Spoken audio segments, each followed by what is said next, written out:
L'Alliance des civilisations des Nations Unies, le ministre des Affaires étrangères et de la coopération internationale participe à Fès au Maroc à la réunion ministérielle du groupe des amis de l'Alliance. La rencontre se tient autour du thème Vers une alliance pour la paix, vivre ensemble comme une seule humanité. Je vous propose un extrait de l'intervention du chef de la diplomatie malienne, des propos recueillis par Ibrahima Traoré.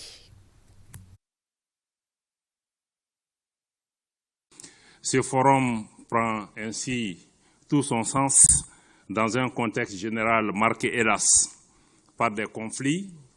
des tensions et des crises qui ébranlent durablement notre vivre ensemble. Pourtant,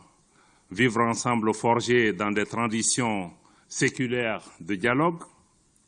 d'écoute, de compréhension mutuelle, mais aussi et surtout de tolérance et de respect mutuel.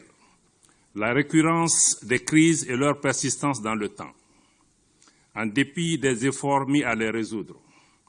appellent à une analyse approfondie de nos approches et de nos méthodes, tant au plan national qu'au plan régional et international. J'allais dire que nous devons interroger nos méthodes collectives pour prendre en charge et répondre aux défis et menaces auxquels nous faisons face sur la planète. Initialement cyclique, car opposant traditionnellement des éleveurs aux agriculteurs, les tensions intercommunautaires au Mali sont désormais exacerbées par des effets négatifs des changements climatiques et leur corollaire de raréfaction des ressources comme celle de l'eau, surtout après cette COP27 qui vient de se tenir en Égypte pour nous rappeler cette problématique importante. À cela s'ajoute désormais la manipulation, voire l'instrumentalisation de groupes armés terroristes, bénéficiant souvent de soutien extérieur ou même de soutien d'État, et qui opposent des populations liées par le sang et l'histoire, qui les opposent aussi sur des bases ethniques, des bases régionales et souvent des bases religieuses, et ce uniquement pour entretenir un terreau fertile de leurs activités criminelles. Ces difficultés ont conduit aujourd'hui le gouvernement du Mali à s'engager résolument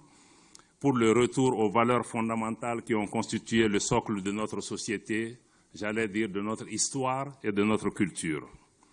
C'est à cette fin que le gouvernement a pris des mesures réglementaires pour réhabiliter définitivement